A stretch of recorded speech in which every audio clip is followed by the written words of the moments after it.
여러분은 노후에 어느 정도의 목돈을 가지고 계신가요? 누군가는 먹고 살기 바쁘고 자식 키우기 바빠 목돈을 마련하지 못했을 수도 있고, 누군가는 일찍이 노후를 준비해 꽤 많은 목돈을 모아놓으셨을 것입니다. 이렇게 목돈이 많으면 당연히 좋지만 현실은 또 다릅니다. 우리의 목돈은 사실 아직 안전하지 않습니다. 아직 그 목돈을 온전히 자기의 것이라고 생각하는 것은 위험합니다. 나이가 들면 일단 판단력 및 기억력이 좋아지지 않는 경우가 많습니다. 또한 관리 능력이 떨어지고 주변에서 나의 목돈을 노리는 사람들이 정말 많아집니다. 이는 보이스피싱 같은 내가 모르는 사기꾼들일 수도 있고, 아니면 자식이나 지인 등 나와 아주 가까운 사람이 될 수도 있습니다. 실제로 주변 꼬임에 빠져 노후에 더 많이 벌겠다고 투자했다가 반토막 날리고 가세가 기울어 고생하는 분도 계셨습니다. 어떤 분들은 이런 것들에 휘말리지 않도록 일찍이 다짐을 하지만, 어떤 분들은 대비를 하지 못해 자식들이 손을 벌리는 상황이나 어떤 유혹에 욕심을 떨치지 못해 잘못된 선택을 하기도 합니다. 물론 상실을 대비하여 목돈은 쥐고 있으면 더 좋을 때가 있지만, 만약 목돈을 마련해 놓는다면 정해진 용도, 예를 들어 나중에 병원비나 건강을 위해 쓸 돈으로 정해놓고 딱 그거에 맞게 쓰는 것이 좋습니다. 하지만 이는 쉽지 않은 것도 사실입니다. 막상 무언가 감정이 움직이는 상황이 오면 사람은 흔들리기 마련입니다. 오늘은 이와 관련하여 나이 들어 돈이 많은 것이 재앙이 될 수 있는 이유 3가지와 대처 방안에 대해 알려드리겠습니다. 오늘 영상을 토대로 노후의 돈에 대한 경각심을 한 번 더 마음속에 새기셨으면 좋겠습니다. 목돈이 많은 것이 재앙이 될 수 있는 이유 1번째는, 목돈은 날리면 평생 힘들고 잃게 되는 상황에서는 한도가 없기 때문입니다. 여러분 이거 아시나요? 저도 들은 얘기지만 연초에 가장 많이 나가는 부적은 돈 많은 시부모 빨리 가라는 부적이고, 이 부적은 엄청 고가라고 합니다. 이처럼 부모가 목돈이 있으면 자식들 중 간혹 살 만큼 살았으니 죽는 게 낫다고 생각하기도 한다고 합니다. 목돈은 언제든 내가 빼서 쓸 수 있는 돈이기 때문에 가끔 통제가 안 될 때가 있습니다.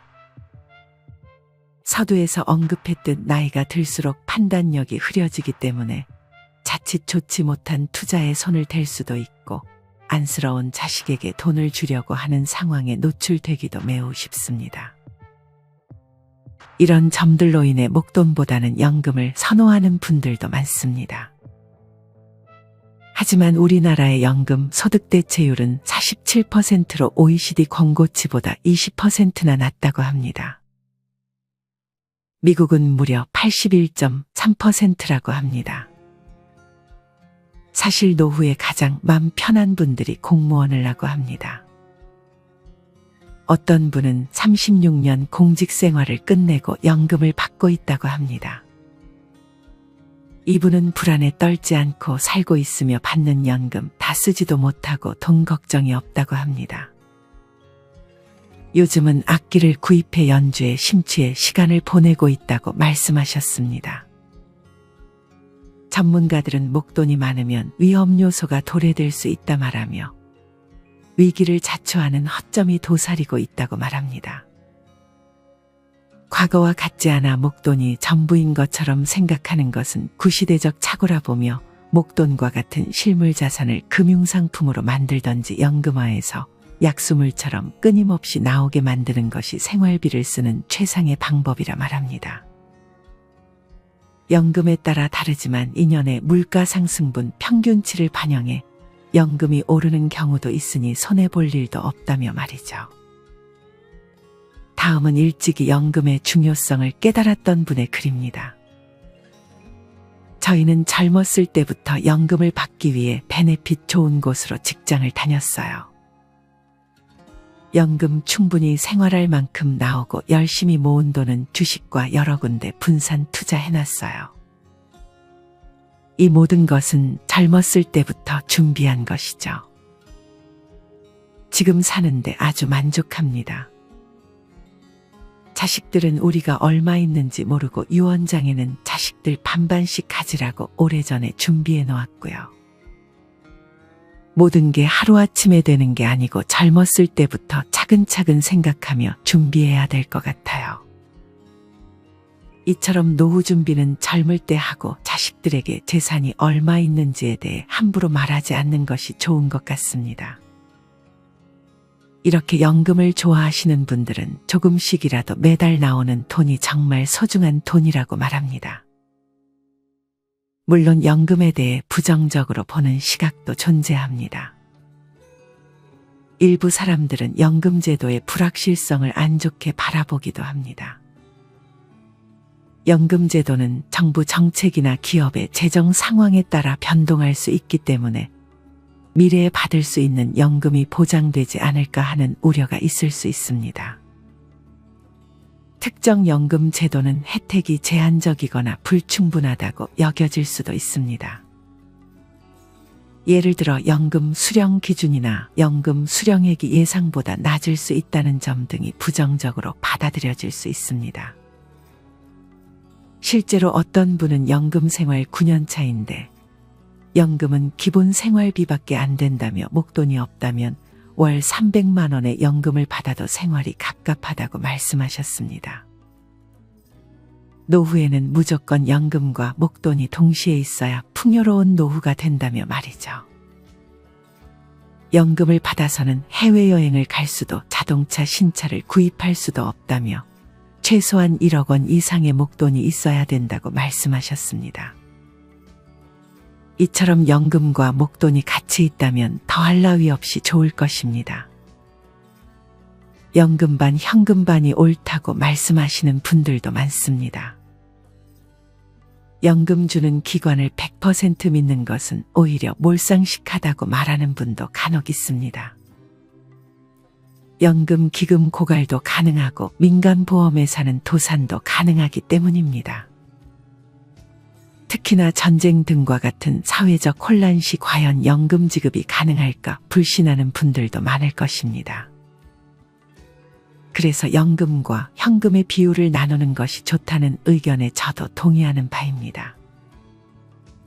이뿐 아니라 혼자 살던 지인이 퇴직연금 수령하고 거의 1년도 안 되어서 돌아가셨는데 아까운 연금은 다 써보지도 못해 자신이 더 안타깝다는 글을 남겨주신 분도 계셨습니다. 물론 연금의 특정 비율 금액이 가족한테 가기도 하지만 금액이 많이 낮아지는 것으로 알고 있습니다. 이보다 자신이 써보지 못한 것이 안타깝게 느껴집니다. 참고로 국민연금에는 노후에 받는 노령연금 혜택뿐 아니라 유족연금이라는 급여 혜택이 있다고 합니다.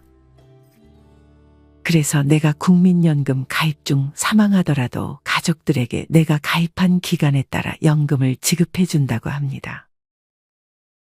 가입 기간에 따라 수령 퍼센티지가 달라지니 참고하시길 바랍니다. 또한 병원비를 생각하면 목돈을 마련하지 않을 수 없는 것도 현실입니다. 그래서 자산을 배분하는 것이 무엇보다 중요한 것 같습니다. 전부를 현금으로 가지고 있는 상황만 잘 피하시면 될 것 같습니다. 연금이나 목돈이 부족한 경우도 있을 것입니다. 연금이 적더라도 맞춰 살면 되긴 하지만 퇴직 후 인생 후반전도 상당히 길어졌기 때문에 제2의 직업을 구해보시는 것도 좋습니다. 분명 잘 찾아본다면 단순한 업무를 소일거리로 할 수 있는 일도 있을 것입니다. 나이가 있기 때문에 너무 힘을 쓰는 일이나 위험한 일은 피하는 것이 좋습니다. 노후의 자격증도 취득해 놓는다면 제2의 취업도 가능하다고 합니다. 지난 영상에서도 말씀드렸지만 한 살이라도 젊을 때 평생 할 수 있는 일을 찾으셨으면 좋겠습니다.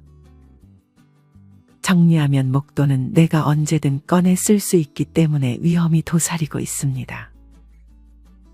그래서 일정한 비율을 함부로 쓸 수 없도록 잘 분배하는 것이 현명한 방법입니다. 목돈을 아예 만들지 말라는 것이 아닙니다. 목돈을 모았다면 딱 정해진 용도로만 쓰는 것이 좋습니다. 병원비로 정해두었다면 딱 병원비로만 쓰려고 해야 합니다. 갑자기 누군가의 투자 권유나 자식에게 약해져서는 안 됩니다. 이런 비율을 잘 정해놓고 잘 계획해서 목돈을 잘 지켜내셨으면 좋겠습니다. 목돈이 많은 것이 재앙이 될 수 있는 이유 두 번째는 자식에게 약해지거나 욕심으로 인해 투자 권유에 넘어가기 쉽기 때문입니다. 목돈이 통장에 있다는 것을 주변 친인척 혹은 지인들이 알게 되면 인간 쥐떼, 개미떼가 달려들어 마음 편한 날을 못 보내게 됩니다. 이때는 돈이 많아도 괴로움과 유혹에 시달려 제명대로 살지 못하는 것입니다. 물론 자식들이 다 그렇지는 않겠지만 일부 자식들은 부모님이 단명하길 무의식적으로 바랄 수도 있습니다. 사실 이렇게 극단적으로 생각하는 자식들이 많지는 않겠지만 자식들 입장에서 제일 쉽게 돈을 버는 방법이 목돈 있는 부모님께 손을 벌리는 것이 아닐까 합니다. 이제 많은 분들이 기껏 모은 노후 자금을 자식 교육비나 결혼 지원에 쏟아붓는 것이 제일 미련한 행동이라는 것을 알 것입니다. 부모 자신의 노후를 잘 준비하는 게 진짜 참된 부모라는 것도 말이죠. 하지만 아직 이는 잘 지켜지지는 않는 것 같습니다. 아직도 우리의 문화가 자식에게 무언가를 해주거나 물려주는 문화가 많이 남아있는 것 같습니다.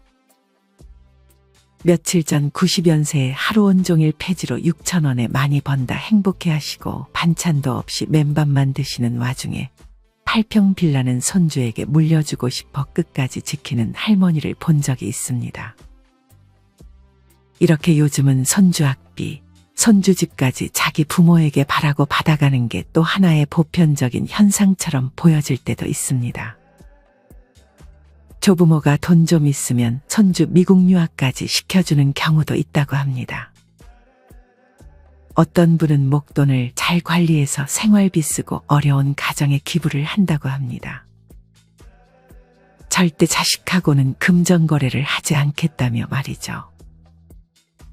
답은 없겠지만 앞에 사연과 비교해보면 이분이 오히려 더 현명하다 생각이 듭니다. 다음은 부모의 목돈을 가지고 싸우는 자식들의 안타까운 사연입니다. 저희 시부모님은 수도권 근교에서 평생 농사 지으시고 고생하셨어요. 아들넷 집 사주고 김치 해주고 손주 봐주시고 미리 다 해주시고는 버려질까 걱정되셨는지 마지막 남은 땅으로 보상받은 목돈을 꼭 쥐고 계시면서 아들넷 각자에게 모시고 살던지 잘하는 사람에게 다 주겠다고 말씀하셨죠. 그 결과 서로 경쟁하듯 효도하는 게 아니라 아무도 모실 생각은 안 하면서 그 마지막 목돈은 서로 자기들 거라 생각을 해서 지금 아들넷 서로 원수가 되었고 서로 견제하느라 명절 행사 때도 서로 안 보려고 부모님한테도 가지 않는다고 합니다. 서로 피해 다니며 부모님 집에 혼자 가서 돈 달라고 행패를 벌이는 사태까지 벌어졌다고 합니다. 이는 부모의 목돈 때문에 가정의 평화가 깨지는 아주 안 좋은 사건이 아닐까 생각합니다. 앞서도 얘기했듯 부모가 잘 살아야 자식한테 더 좋은 것입니다. 늙은 부모 부양 안 하게 하는 것만 해도 자식한테 돈 몇 억 주는 것보다 더 좋다고 말씀하시는 분들도 많습니다. 자식한테 독립심 키워주고 노후 때 여행 다니며 잘 사는 노인들도 많습니다. 자식한테 재산 밝히고 다 나눠주는 것은 미련한 행동이 될 수 있습니다. 다음은 아직도 자녀들에게 줄 생각만 하는 부모님들에게 전하는 쓴소리를 적어주신 분의 글을 하나 소개해드리겠습니다. 자녀 지원도 형편에 맞게 하세요. 우리나라 부모들은 이게 너무 안 되는 것 같아 안타깝고 답답하네요. 내 소득이 그만큼 안 받쳐주면 사교육도 적당히 시키거나 못 시키는 거지 정말 자녀 좋으라고 그렇게 시키나요? 학원 많이 보낸다고 혹은 비싼 학원, 비싼 과외 시킨다고 그 자녀가 성공하는 것은 아닙니다. 사교육 왕창 시키고 해외 유학까지 보내놨는데 한국에 돌아와 돈 잘 못 버는 자녀들 많습니다. 그나마 부모가 능력이 돼서 별 타격이 없다면 다행인데 그게 아니라면 참 안타깝습니다. 자녀에게 최고의 선물은 부모의 독립입니다. 노후 대비된 부모님이 최고 감사해요. 요즘 시대의 부모님 오래 사시는데 그 평생을 용돈 드린다 생각해보면 자식들도 알 거예요. 남과 비교 좀 하지 말고 우리 형편이 안 되면 이러이러해서 이만큼밖에 못 해주니 나머지는 너가 알아서 해라 하고 제발 노후 준비 좀 하셔요. 애들한테 다 나눠주면 나중에 폐지 줍는다는 교훈을 잊지 마세요. 심지어 요새는 결혼식 상대 부모가 노후 준비가 잘 됐는지도 본다고 하니 자식들 혼사길 막지 않으려면 노후 준비 잘 해놓으세요. 정리하면 노후에 목돈이 생기면 아무래도 자식들에게 주고 싶은 욕구가 생길 것입니다. 하지만 이는 좋지 못한 결과를 일으킬 수 있습니다. 첫 번째 주장에서도 얘기했듯 목돈을 만들 때 자식에게 주지는 않겠다는 다짐이 필요합니다. 그리고 노후에 은행이자를 넘어가는 무리한 투자는 아예 하지 않는다는 마인드를 가지는 것이 좋습니다. 목돈이 많은 것이 재앙이 될 수 있는 이유 세 번째는 사기꾼의 표적이 될 수 있기 때문입니다. 실제로 어떤 분은 2년 전 돌아가신 엄마가 미국에서 열심히 일하며 돈 모아 한국으로 돌아가서 노후를 보내고자 고향에 집 한 채를 사셨다고 합니다. 하지만 알고 보니 사기꾼들에게 당한 것을 뒤늦게 알았다고 합니다. 결국 사기꾼 좋은 일 시켜놓고 미국 노인 아파트에서 사시다 돌아가셨다고 합니다. 이런 현상은 의외로 많습니다. 목돈을 가진 누군가에게 접근해 무언가를 구매 혹은 투자하도록 유혹하는 것입니다. 사실 굳이 욕심을 부리지 않더라도 한번 혹하게 되면 그 유혹을 떨치는 것이 매우 어렵습니다. 이 점을 사기꾼들은 너무 잘 알죠. 나이 들어 판단력도 많이 떨어지기 때문에 더욱 사기에 당하기 쉬워집니다. 그래서 목돈을 가졌더라도 주변에 말하는 것은 반드시 피해야 합니다. 사기꾼들이 제일 무서워하는 사람은 욕심 없는 사람이라고 합니다. 세상에 공짜는 없다라는 말은 진리입니다. 어떤 사람들이 침이 마르면서까지 이거 하면 대박이다라고 소리치면서 남들에게 투자할 것을 권유하는데 그러면 왜 그렇게 좋은 상품에는 자신이 직접 투자하지는 않는 걸까 생각해 보세요. 투자하면 손실을 안 보는 구조라고 소리치는 이들에게 자신은 얼마나 투자했냐고 한번 물어보시길 바랍니다. 목돈으로 무언가를 해보겠다는 욕심은 나이 들수록 버리는 것이 좋습니다. 그리고 나이가 들수록 떨어지는 판단력과 기억력을 관리해 줄 필요가 있습니다. 이런 판단력 및 기억력을 키워주는 몇 가지 방법을 알려드리겠습니다. 첫 번째는 정기적인 두뇌 활동입니다. 두뇌를 활발하게 유지하기 위해 독서, 퍼즐 풀기, 문제 해결 게임 등의 정기적인 두뇌 활동을 통해 판단력과 기억력을 향상시킬 수 있습니다. 둘째는 신체 건강 유지입니다. 신체 건강은 두뇌 건강과 밀접한 관련이 있습니다. 규칙적인 운동, 건강한 식습관, 충분한 수면 등 뻔하지만 정말 중요한 습관을 유지하여 신체 건강을 챙기면 인지 능력을 향상시키고 노화를 예방하는 것에도 도움을 줍니다. 세 번째는 새로운 도전과 학습입니다. 지난 영상에서도 말씀드렸듯 노후에도 새로운 도전과 학습을 통해 자기 자존감을 높이고 인지 능력을 유지하는 데 도움을 줄 수 있습니다. 마지막은 스트레스 관리입니다. 스트레스는 판단력을 저하시킬 수 있는 가장 큰 요인 중 하나입니다. 운동, 요가, 명상, 취미 활동 등으로 적절한 스트레스 관리 기술을 습득하여 스트레스를 효과적으로 관리해 보세요. 또한 돈이 있으면 무언의 관심 대상이 되며 상대로 하여금 박탈감, 미움 또는 시기 질투를 갖게 하기도 합니다. 주지도 않는 돈 자랑, 선심 쓰지도 않는 돈은 남에겐 차라리 없는 것보다 껄끄럽고 부담스러운 관계로 인식이 되기도 합니다. 돈은 대중의 삶을 윤택하게 만들지만 때론 악마의 수많은 고통스러운 삶을 살게 하며 인간관계에는 필요악으로 작용하는 경우가 많습니다. 소중한 만큼 아름답고 정교한 마음으로 어느 무엇보다 진지하게 다루어야 합니다. 정리하면 노후의 목돈은 사기꾼들의 표적이 될 수 있고, 이런 사기에 휘말리지 않으려면 나이 들수록 떨어지는 판단력과 기억력에 신경을 써주는 것이 좋습니다. 목돈이 있다는 사실은 주위 사람 그 누구에게도 반드시 숨기고 정기적인 두뇌 활동과 스트레스 관리 등으로 떨어지는 판단력을 잘 관리하는 것이 좋습니다. 오늘은 노후의 목돈이 많은 것이 재앙이 될 수 있는 이유 3가지와 대처 방안에 대해 알려드렸습니다. 첫째는 목돈은 쉽게 꺼내 쓸 수 있기 때문에 한 번에 잃을 수 있습니다. 이런 이유로 연금, 투자 등의 자산 배분이 필요합니다.